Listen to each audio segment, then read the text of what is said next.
General Taiho stood on the bridge of his command ship, hands clasped behind his back as he watched the blue-green planet grow larger in the view screen. Earth. A Class 4 Deathworld that somehow produced sentient life. His silver skin reflected the soft blue glow of the ship's instruments as he contemplated his mission. "We arrive in 30 minutes, General," said his second-in-command, Do-hyun, approaching with a data tablet. "The humans have prepared a reception at their United Nations building." Taiho nodded, his four eyes blinking in sequence. The Quan had ruled the unified Galactic Alliance for over 3 centuries, bringing order to over 200 worlds. Earth would be just another integration, though one with unusual challenges. "Their gravity is punishing," Taiho remarked, "and their atmospheric oxygen levels are nearly toxic to our kind. The environment suits are ready, sir, though I still don't understand why you insist on meeting them in person. The diplomatic corps could handle this." Taiho turned to face his officer. "This species survived on a planet that should have killed them. They endure extreme temperature variations, dangerous wildlife, earthquakes, and floods. I want to see these creatures with my own eyes." As their ship entered Earth's atmosphere, Taiho studied the briefing materials. Humans had only achieved spaceflight a century ago, their technology primitive by Quan standards. They still fought with metal projectiles and chemical explosives. Their political structures were chaotic, divided into nearly 200 nations, with competing interests. The landing was smooth, their ship touching down on a designated pad near the UN headquarters. Taiho adjusted his environmental suit, the thin fabric conforming to his tall, slender frame while filtering the oxygen-rich air to safer levels. The human delegation waited on the landing pad. Taiho noted their varied skin tones and physical characteristics unusual in a single species. The tallest among them, a human with dark skin in a blue uniform adorned with medals, stepped forward. "General Taiho, I'm Admiral Jihu of the Earth Defense Force. Welcome to our world." Taiho inclined his head slightly. "The Unified Galactic Alliance extends greetings to Earth. We come to offer you membership among the civilized worlds." The next hours passed in tedious diplomatic ritual. Taiho observed the humans carefully, noting their strange behaviors. They seemed perpetually tense, always alert. Even in this peaceful setting, many kept weapons at their sides. During the formal dinner, Taiho sat beside a human female introduced as President Suman of the Pacific Alliance. "Your arrival has caused quite a stir, General," she said, carefully cutting her food. "Not everyone on Earth views your presence positively." "Resistance is expected during first contact," Taiho replied, sampling a plate of specially prepared nutrients. "New species often fear what they don't understand. The Alliance brings stability, technology, and protection." "And what do you take in return?" she asked, eyes sharp. "Resources, labor, military service when needed. Standard terms." "President." Suman's expression tightened. Humans aren't accustomed to being conscripted. The meeting with the Security Council the next day confirmed Taiho's concerns. The humans were proving difficult. "We appreciate your offer," said Representative Hyunwoo, "but Earth wishes to join as an autonomous member with full voting rights." Taiho's translator struggled with the concept. "Impossible. New species enter a century-long integration period. Your technology is primitive. Your weapons archaic. You've barely mastered interplanetary travel." The human called Hyunwoo leaned forward. "Perhaps you misunderstand our position. This isn't a negotiation about whether we join. It's about the terms under which we might consider your offer." Whispers spread among the Quan delegation. Such boldness, from a species just discovered. Taiho felt a flicker of annoyance. "Perhaps," he said slowly. "You misunderstand your position in the galactic order." A tense silence filled the chamber. Then Admiral Jihu stood up. "General Taiho, would you care to visit one of our military installations? It might help you understand Earth's defensive capabilities." Several human representatives looked surprised at this offer. Taiho noted their reactions with interest. "I accept," he said, "though I fail to see how observing primitive weaponry will change the Alliance's standard protocols." As they left the chamber, Taiho's aide Sunwoo approached him. Sir, is this wise? Human military facilities haven't been properly scanned for threats. Tejo dismissed the concern with a wave of his long fingers. These creatures have barely harnessed nuclear energy. Their most advanced weapons would barely scratch our ship's hull. Admiral Jihu overheard and smiled slightly. We look forward to showing you our primitive capabilities, General. The transport leaves tomorrow at dawn. That night, Tejo reviewed Earth's known military history from the ship's database. The information was sparse, mostly intercepted transmissions and observations from distance probes. What struck him was the sheer frequency of human conflicts. These people fought constantly, over territory, resources, ideology, even religious differences. A species forged in endless war, he murmured, scrolling through images of their battles. Yet they've avoided self-destruction. Tejo closed the files and gazed out at the lights of the human city below. Something about this planet unsettled him. The gravity wasn't just physical. There was a weight to the humans themselves, an intensity he rarely encountered in spacefaring species. Tomorrow he would humor them by observing their weapons. Perhaps then they would understand their place in the greater universe. After all, what could a Deathworld species possibly show that would impress the military leader of the galaxy's most advanced civilization? Tejo had no way of knowing that. Tomorrow would change everything he thought he knew about warfare, and about humans. The military transport hummed low over the landscape as dawn broke across the mountains. General Tejo sat stiffly among the human officers, his environmental suit working overtime to filter the shifting air pressure. Admiral Jihu sat across from him, reviewing something on a handheld device. Where exactly are we going? Tejo asked, watching the wild terrain below. The untamed nature of Earth still unsettled him, so different from the carefully managed ecosystems of Quan worlds. Special Forces Training Facility 88, Jihu replied without looking up. One of our more remote installations. We thought you might appreciate seeing how we prepare our elite units. Tejo's aide Sunwoo leaned closer. Sir, I've analyzed their military structures. These special forces appear to be small tactical units, nothing like our standardized battalions. Primitive species often rely on warrior elites rather than organized armies, Tejo replied. I expect we'll see their equivalent of ceremonial guards. The transport landed on a concrete pad surrounded by plain buildings. No flags, no decorations. Just utilitarian structures nestled against the mountainside. As they disembarked, a lean human in mottled green clothing approached. Commander Minho, he introduced himself with a quick nod. Welcome to Facility 88. Tejo towered over the human, but noticed how the commander's eyes took in everything. The Quan delegation's movements, their equipment, their positioning, all in seconds. Those eyes reminded Tejo of the apex predators he'd studied in xenobiology courses. We're conducting standard exercises today, Minho explained as they walked. Nothing special for your visit. We thought showing actual training would be more valuable than demonstrations. They entered an observation room with large windows overlooking what appeared to be an artificial town. Buildings of various sizes created a maze of streets and alleys. Some structures were partially destroyed. Urban combat simulator, Jihu explained. Most of our conflicts happen in populated areas. Tejo settled into a reinforced chair designed to accommodate his frame. On Quan worlds, combat occurs in designated zones away from civilian infrastructure. Several humans exchanged glances. That's not how war works here, Minho said quietly. A low alarm sounded, and soldiers appeared at one end of the mock town. Tejo expected a formation, perhaps a marching drill. Instead, the soldiers simply vanished. Where did they go? Tejo asked, leaning forward. They're still there, Jihu replied. Tejo's eyes narrowed, all four focusing independently. Now he could see subtle movements, shadows shifting unnaturally, occasional flickers of motion. The humans had some form of camouflage, but it wasn't technological.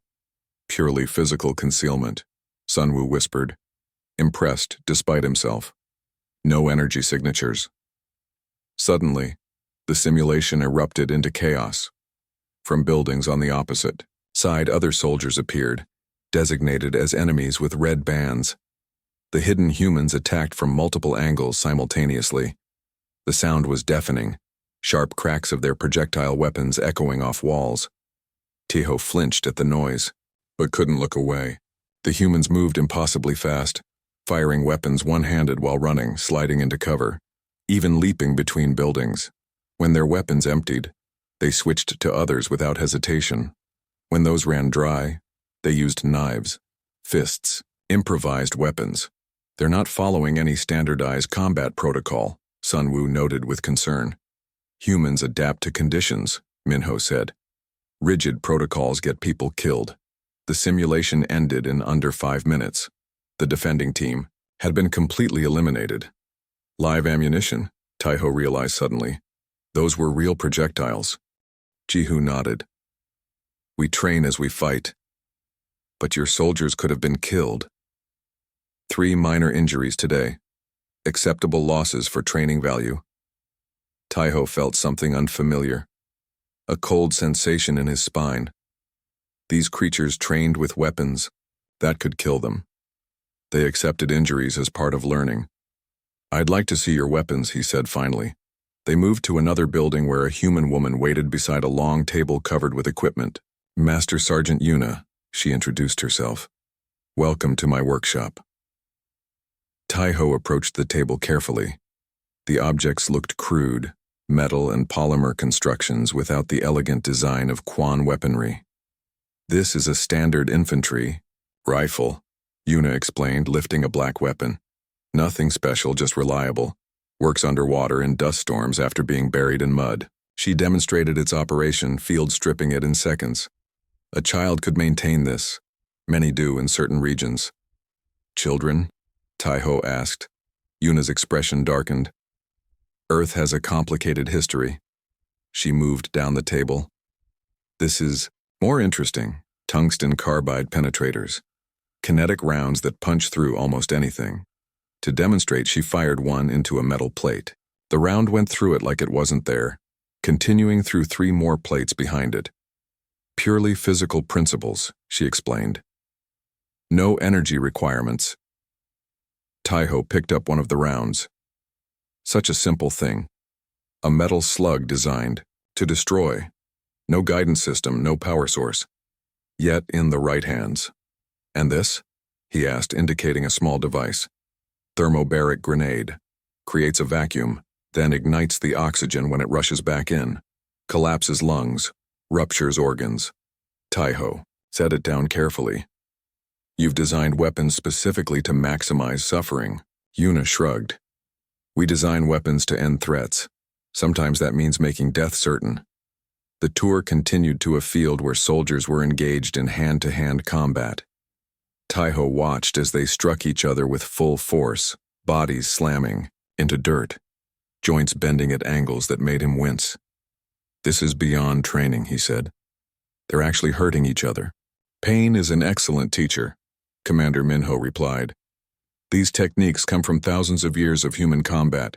We've been killing each other since we could pick up rocks.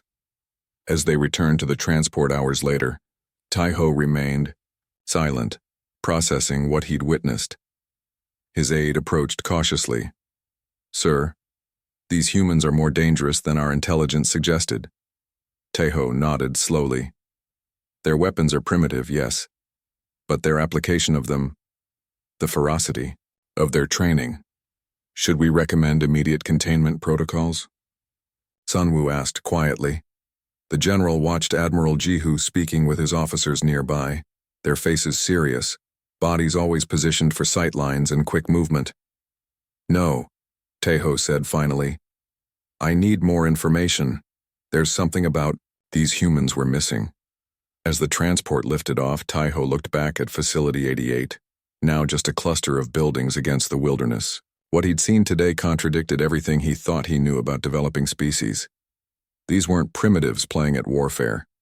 These were creatures evolved on a world that had tried to kill them every day of their existence. For the first time in his long military career, General Taiho felt something he couldn't immediately identify. Later, alone in his quarters, He would recognize it. Fear. Back aboard his command ship, Taiho dismissed his staff and sealed the door to his private quarters. The memory of what he'd witnessed at the human training facility lingered like a shadow. He needed answers. Real answers, not the sanitized reports his intelligence officers had compiled. Taiho activated his secure terminal and bypassed the standard information channels. As Supreme Commander of the Unified Galactic Alliance's 7th Fleet, he had access to restricted archives. He entered his command codes and spoke clearly into the interface. Access classified human historical records, military development, all available data. The system hummed. Warning. Some materials contain graphic violence. Psychological screening recommended before viewing. Taiho overrode the warning. The terminal projected a timeline across his viewport. A sprawling chronicle of human warfare stretching back thousands of years. He selected the earliest entries first. Images filled the screen. Humans with stone-tipped spears, primitive bows, bronze swords. Even in their technological infancy, they had created specialized weapons for killing each other. Taiho watched battles fought with chariots and cavalry, massive formations clashing on open plains. Computer, advance to gunpowder development. The images shifted to smoke-filled battlefields. Cannons tore holes in dense formations. Soldiers loaded and fired single-shot rifles in disciplined lines, accepting terrible casualties without breaking. Hour after hour, Taiho watched the evolution of human warfare. Medieval sieges gave way to trench warfare. Cavalry charges yielded to tank battalions. Propeller aircraft evolved into supersonic jets. The scale and devastation grew with each advancement. Then came the footage that made even Taiho's hardened. Military mind recoil. A blinding flash. A city vaporized in seconds. The mushroom cloud rising. Nuclear weapons development. The computer narrated. First deployed against population centers in 1945. Taiho paused the playback, his 4 eyes blinking rapidly. The Quan had developed nuclear technology too, but only as power sources. Using such weapons on civilian populations was unthinkable. How many of these weapons do humans currently possess? He asked. Estimated inventory. 12,000 warheads of various yields? Taiho sat back, his silver skin paling slightly. These creatures had built enough weapons to destroy their own world many times over, and somehow hadn't used them again in large-scale warfare. Computer, what prevented further nuclear exchanges? Doctrine designation, mutually assured destruction. Principle. Attack guarantees counterattack, resulting in mutual annihilation. Taiho shook his head in disbelief. The humans had created a peace based entirely on the certainty that no one could win. It wasn't peace through enlightenment or diplomatic skill. It was peace through perfect terror. He continued through the records, focusing now on more recent conflicts. Special operations teams infiltrating hostile territories. Urban warfare. Tactics. Guerrilla campaigns where smaller forces defeated technologically superior enemies through persistence and adaptability. One file caught his attention. Chemical and biological warfare programs. The images turned his stomach. Blistered skin. Convulsing bodies. Mass graves. The humans had weaponized disease and poison, turning the microscopic world against their enemies. Computer, have humans abandoned these programs? Officially, yes. Most nations signed prohibition treaties. Evidence suggests continued research under classified programs. So they had created these horrors, recognized their depravity, banned them, and then continued developing them in secret. What kind of species did that? Taiho's door chimed. He quickly closed the files. Enter. His aide Sunwoo stepped inside, looking troubled. Sir, Fleet Command has requested your preliminary assessment of Earth's threat level. Taiho gestured for him to sit. What's your assessment, Sunwoo? The younger officer hesitated. Their technology is primitive, but their tactics are concerning. They emphasize individual initiative over coordinated action. It makes their behavior difficult to predict. And their weapons? Crude but effective. Their projectile weapons could penetrate our standard armor at close range. Their explosives are primitive but powerful. Sun Wu paused. Permission to speak freely, sir. Tai-Ho nodded. These humans, they're savages. The way they fight, it's not civilized warfare. They don't follow proper combat protocols. They improvise. They use deception. They target vulnerabilities rather than meeting strength with strength. Sun Wu's voice lowered. Commander Do-hyun believes we should recommend immediate containment, orbital platforms to monitor their activities, restriction of their space development, perhaps even preemptive measures. Preemptive measures, Tai-Ho repeated slowly. You mean attack them before they develop space combat capabilities? They're already adapting our diplomatic shuttle's technology. Intelligence reports they've begun reverse engineering components. Given their history of weapons development, how long before they weaponize our own technology against us? Tai-Ho turned to the viewport, watching Earth rotate slowly below. From here it looked peaceful. Blue oceans, swirling white clouds, green and brown land masses. Hard to believe it had produced creatures with such capacity for violence. Do you know what I found in their historical records, Sun Wu? During their Second World War, after cities were destroyed by nuclear weapons, the survivors went back. They rebuilt on radioactive ground. When hurricanes destroy their coastal settlements, they rebuild.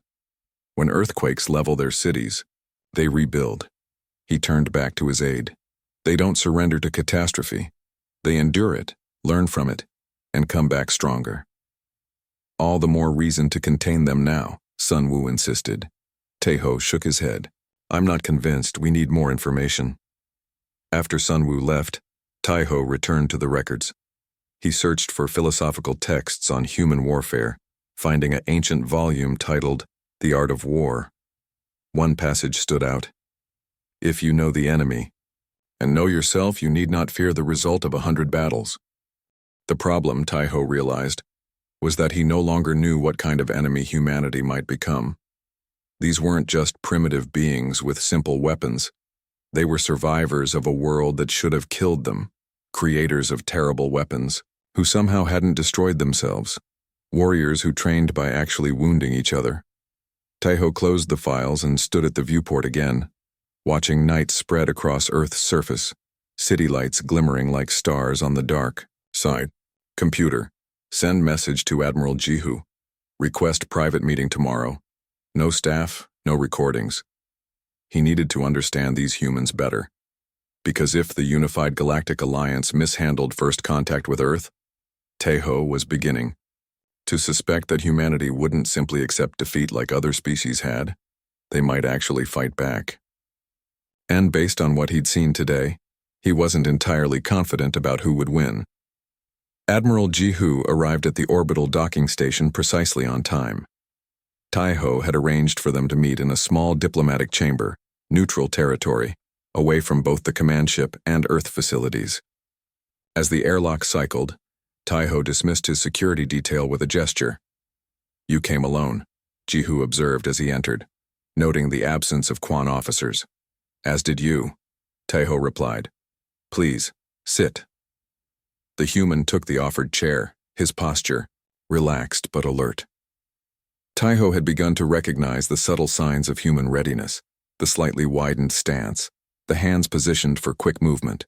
I've reviewed your species' military history, Tai-Ho began without preamble. It's extensive. Jihu's expression remained neutral. We have a saying, those who don't learn from history are doomed to repeat it. And what have humans learned from your history of constant warfare? The Admiral considered the question. Different lessons for different people. Some learn to fear war so much they'll do anything to prevent it. Others learn that being weak invites aggression. Tai-Ho leaned forward. And what did you learn? Admiral, that technology doesn't win wars, will does. Jihu studied the alien general. But you didn't call me here for philosophy lessons. No, Tai-Ho admitted. I called you because I'm concerned about my government's intentions toward Earth. The words hung in the air between them. Saying them aloud felt like betrayal, yet keeping silent felt worse somehow. Jihu remained still. Go on. The Alliance's standard protocols for first contact involve extensive cultural and technological assessment. Species deemed stable are offered partnership status. Those deemed developing enter integration programs. And those deemed unstable? Jihu asked quietly. Taiho's 4 eyes blinked in sequence, a sign of discomfort. Containment protocols. Restriction of technological development, especially space capabilities. For their own safety, of course.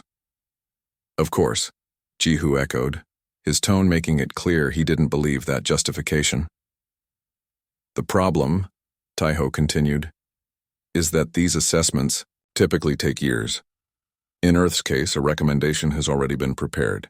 Now Jihu's calm facade cracked slightly. Before you even landed? How is that possible? My superiors have been observing Earth for decades. Your broadcast signals, your satellite deployments, your weapons tests. They've already classified humanity as an unstable development risk. Because we fight wars.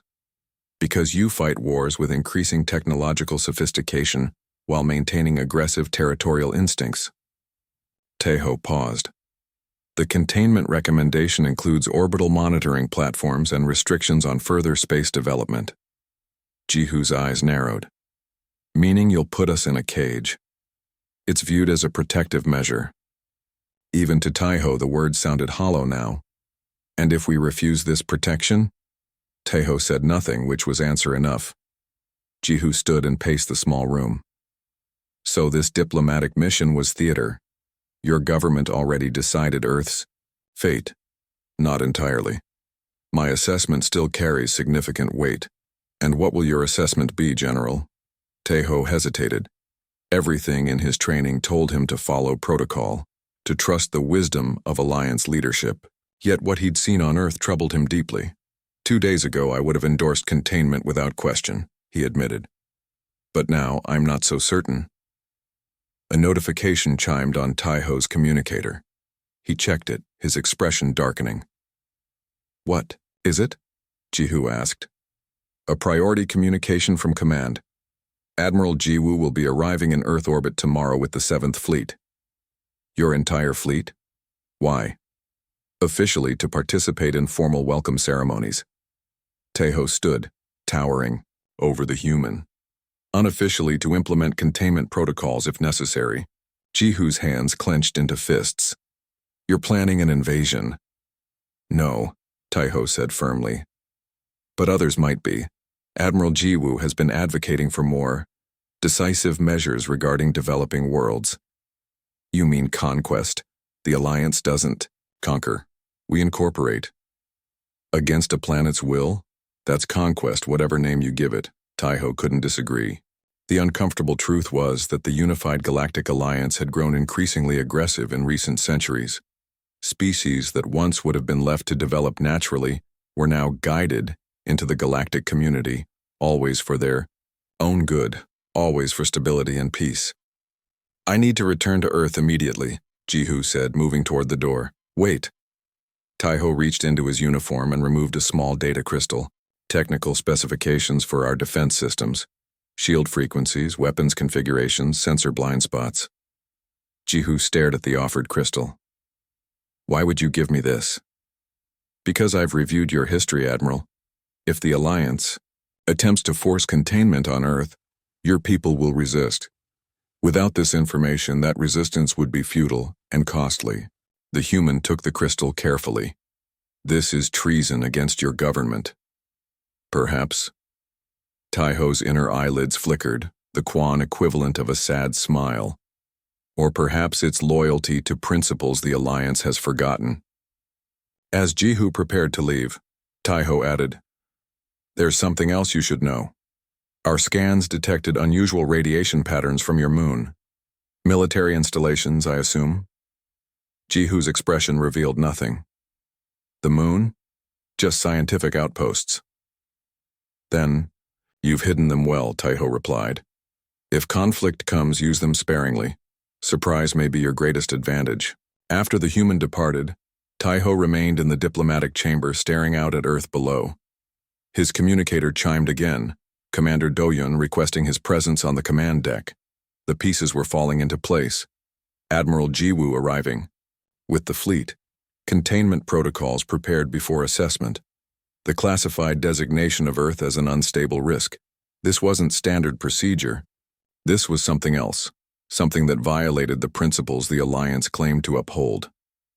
As Taiho made his way to the command deck, he felt the weight of centuries of Quan military tradition pressing down on him. His people valued order, above all else. His entire career had been built on following protocol and trusting the chain of command.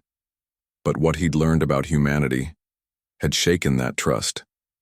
These fragile, short-lived creatures had survived on a world that should have killed them. They had endured catastrophes, wars, even self-inflicted wounds that would have destroyed most species. They had built weapons of terrifying power, and then chosen not to use them. They deserved better than to be contained like dangerous animals. When he reached the command deck, Do-yun was waiting, his expression severe. Admiral Jiwoo has requested your presence on the flagship when she arrives tomorrow, Do-yun said without greeting. She has questions about your extended visit to the human military facility. Does she? Taeho replied calmly. Then I look forward to answering them. As Do-yun walked away, Taiho made his decision. For the first time in his long career, he would defy orders. Whatever came next, he would not be part of destroying humanity's future among the stars. The command bridge of Admiral Jiwoo's flagship gleamed with polished surfaces and pulsing displays. Taiho stood at parade rest, facing the semicircle of senior officers who watched him with expressions ranging from curiosity to outright suspicion. Admiral Jiwoo herself sat at the center, her silver skin bearing the distinctive patterning of the ruling caste. General Taiho, she began, her voice carrying the harmonics of authority, your preliminary reports on the human species contain concerning inconsistencies. Taiho maintained his composure. In what way, Admiral? You initially classified them as a standard developing species with primitive technology. Yet your later reports suggest caution in our approach. She leaned forward. Explain this shift. Direct observation altered my assessment, Taiho replied simply. The humans' technological development may be uneven, but their application of what they have is remarkable. You spent considerable time at their military installations, Commander Do-hyun interjected, far more than protocol recommends. I deemed it necessary to understand their defense capabilities. Admiral Jiwoo's inner eyelids flickered with annoyance. You were sent to prepare them for integration, not to admire their weapons. With respect, Admiral, standard integration may not be appropriate for Earth. A murmur ran through the assembled officers. Jiwoo silenced them with a gesture. The Alliance has successfully integrated 217 species, she said coldly. Our protocols are well established. Those species weren't like humans, Taiho countered. Most developed technology before aggression. Humans developed technology because of aggression. He stepped forward, activating the central display. May I? Jiwoo nodded reluctantly. Taiho called up the simulation he'd prepared, a tactical projection of standard containment procedures applied to Earth. The display showed Alliance ships deploying orbital platforms, establishing control zones. Phase 1 appears normal, he explained. We establish dominance, restrict their space capabilities, place monitoring stations. He advanced the simulation, but here, projection indicates a high probability of human resistance. The simulation showed small human craft attacking the platforms using what appeared to be primitive weapons, but employed in unpredictable patterns. This is absurd, Do-hyun scoffed. Their technology cannot threaten our platforms. Their current technology? No, Taiho agreed. But these simulations incorporate their adaptation rate. Within months, they'd be using our own technology against us, Jiwoo demanded. Reverse engineering, salvage operations, and most concerning, Taiho highlighted a section of the simulation showing ground-based installations. They have already begun developing countermeasures based solely on observing our diplomatic vessels. The bridge fell silent as the officers watched the simulation continue, showing escalating conflict spreading across Earth's orbit and eventually to the surface. Casualties? Jiwoo asked quietly. Unacceptable on both sides, Taiho replied. Alliance projections indicate we would eventually prevail, but at a cost not seen since the Nexus conflict. Jiwoo stood abruptly. You've made your point, General. I'll review your findings before making final containment decisions. As the officers filed out, Jiwoo motioned for Taiho to remain. When they were alone, her formal demeanor dropped. What aren't you telling me, old friend? She asked. Taiho chose his words carefully. These humans, they're different. They think differently, fight differently. All species have their quirks. This is more than a quirk. Taiho moved closer, lowering his voice. They're dangerous, yes, but also remarkable. Their history is a chronicle of violence, yet they've created art of stunning beauty. They war constantly, yet they risk their lives to save strangers. They build weapons that could destroy their world, then choose not to use them. Jiwoo studied him. You admire them. I respect them, Taiho corrected, and I believe forcing containment on them would be a grave mistake. The Council has already approved preliminary containment protocols, Jiwoo said. The fleet is positioned. The decision is made. Then unmake it, Taiho urged. Recommend partnership instead. Let them join as equals. Impossible. They're centuries behind technologically. But their potential is precisely what concerns the Council. Jiwoo cut him off. The containment begins tomorrow. Your concerns are noted, but the Alliance has procedures for a reason. Her tone softened slightly. Return to your ship, Taiho, that's an order. The command center beneath the United Nations building hummed with activity as Taiho was escorted in. Security personnel tensed at the sight of the alien general, hands moving to weapons. It's all right, Admiral Jihu said, stepping forward. General Taiho is expected. The human led Taiho to a private room where President Suman and other world leaders waited around a circular table. You're taking an enormous risk coming here, Suman said as he entered. Less than you're taking by allowing me in your command center, Taiho replied. Your information about the fleet movements was accurate, Jihu said. 37 ships now in high orbit. Taiho nodded grimly. The containment protocols have been approved. Admiral Jiwoo will begin deployment tomorrow. And you're here because? One of the other leaders asked suspiciously. Because I believe it's wrong, Taiho said simply. The Alliance was founded to bring peace and cooperation to the galaxy, not to subjugate developing worlds against their will. President Suman leaned forward. What exactly will this containment involve? Orbital platforms to monitor all Earth communications and activities, restriction of your space development, controlled introduction of technologies deemed safe for your development level. Taiho's four eyes blinked slowly. If you resist, escalating measures will be authorized. So we surrender our freedom or face invasion, Jihu summarized. That's the choice Admiral Jiwoo will present, Taiho confirmed. But there may be another option. He placed a data device on the table. It projected schematics of Alliance ships, highlighting vulnerable sections. The technical information I provided earlier has been integrated into your weapons systems? Yes, Jihu confirmed. Our lunar defense platforms have been recalibrated. Early tests show they can penetrate Alliance shields. Good, but not enough, Taiho said. You need to demonstrate that containment would be too costly to implement. A limited show of force when they begin deployment.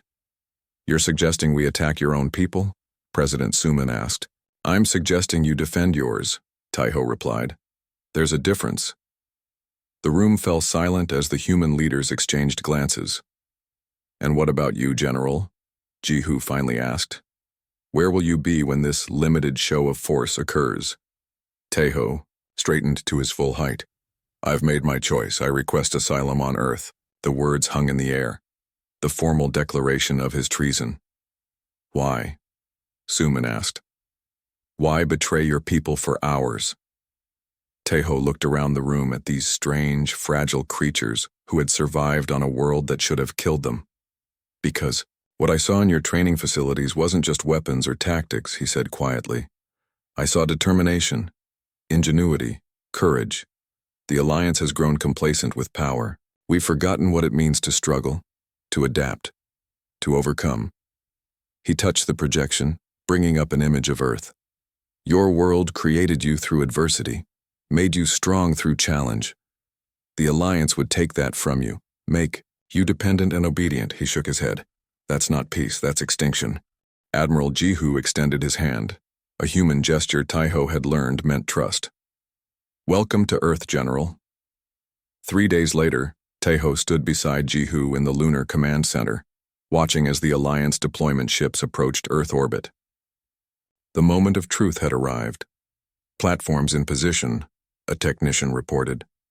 Targeting systems locked. On the main display, tiny points of light represented Earth's hidden defenses, weapons modified with the specifications Taiho had provided. Admiral Jiwoo is transmitting, another officer announced. The screen showed Jiwoo's face, her expression stern. This is Admiral Jiwoo of the Unified Galactic Alliance. We begin implementation of protective measures for Earth's development. Any interference will be considered hostile action. Jihu looked at Taiho, who nodded. This is Admiral Jihu of Earth Defense Command, he responded. Your protective measures are not welcome. Earth claims its sovereignty among the stars. Any deployment will be considered an act of war. Jiwoo's expression hardened. You've been influenced by primitive thinking, Taiho. This is your final warning. No, Taiho replied, stepping into view. This is yours. Jihu gave the command. The lunar platforms fired in perfect sequence, precision strikes targeting the deployment vessel's shield generators. Exactly as Taiho had advised. On the display, Alliance ships reeled from the unexpected attack. Their shields flickered and failed precisely where Taiho had indicated they would. Minimal damage, Jihu ordered. Demonstration only. The Alliance fleet's formation scattered, confusion evident in their movements. They hadn't expected resistance, certainly, not resistance that could penetrate their defenses. Admiral Jiwoo is hailing again, the communications officer reported. When her face appeared, shock had replaced confidence. How did you... She stopped, understanding dawning. Taiho, what have you done? I've chosen the side of freedom, he replied simply. The Alliance has forgotten its purpose. Return to our space. Tell the Council that Earth will not be contained. The Council will view this as an act of war, she warned. Perhaps, Taiho agreed. Or perhaps they'll recognize this as the moment when the Alliance must change, when we must remember that peace comes through respect, not control. After the transmission ended, Taiho gazed out at the stars through the lunar facility's viewport. The Alliance ships were already retreating, regrouping at a safe distance. Will they be back? Jihu asked. Yes, Taiho said, but not today. Today, they'll report what happened. They'll debate. They'll reassess. And tomorrow? Taiho turned to face the human admiral, this small creature from a Deathworld who had somehow changed everything the general thought he knew about warfare. Tomorrow, he said, we prepare. Because if the Alliance returns, they'll come with greater numbers, better shields, new tactics. And we'll be ready, Jihu assured him. Yes, Taiho agreed, thinking of all he'd seen on Earth. The weapons, the training, the indomitable will to survive. I believe you will. As the Alliance fleet disappeared from Earth's orbit, Taiho felt a strange sense of peace. One glimpse of Deathworld weaponry had changed him forever. Now, perhaps it would change the galaxy as well.